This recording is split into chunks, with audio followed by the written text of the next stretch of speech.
In reunião que está em quadro de nossa visita aqui na Brussel, esse aqui lo trata e LGO besluit novo, essa é a associação com a Europa e essa aqui que também com a Comissão Época Nova da Europa para os próximos 10 anos. Nós sabemos que o que nós estamos buscando da Europa, mas também do Reino, então partnership estratégico, onde nós por oferecer tudo o qual a Aruba está dando como win-win, junto com o que nós está oferecendo no Caribe e da Latinoamérica, que é um hub do Caribe para tanto Holanda como para a Europa. E essa aqui, agora que está cristalizar,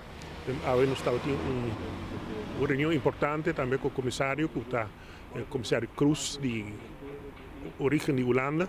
e ela dá-nos também todo o seu apoio para nós seguir o caminho aqui. Algo novo da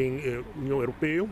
nós estamos por trazer um caminho novo, e o qual nós estamos mirando agora que acercamento com a Aruba Binconé, está a aprovação tanto na Holanda como na Europa, e nós estamos sumamente contentes com isso aqui. Da reunião aqui nós por lograr também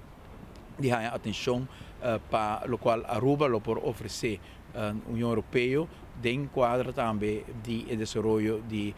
centro de inteligência, centro de inovação, centro de inovação também e centro de conhecimento para uma área que está demanda mais e mais conhecimento arriba hopi setor que nós tem contato na Holanda, nós tem contato com o europeu, caminho que nós podemos prover também e conhecimento desse setor aqui e cria de três pilares econômicos para Aruba. E nós estamos contentes que nós temos atenção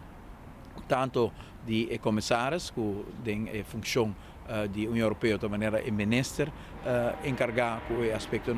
de digitalização da Europa e também para o staff-chef que está Prince Constantijn que nós por assim basta lá com ele também e brainstorm arriba a oportunidade que a Aruba está oferecer Reino e também a União Europeia com sua posição estratégica que nós ainda está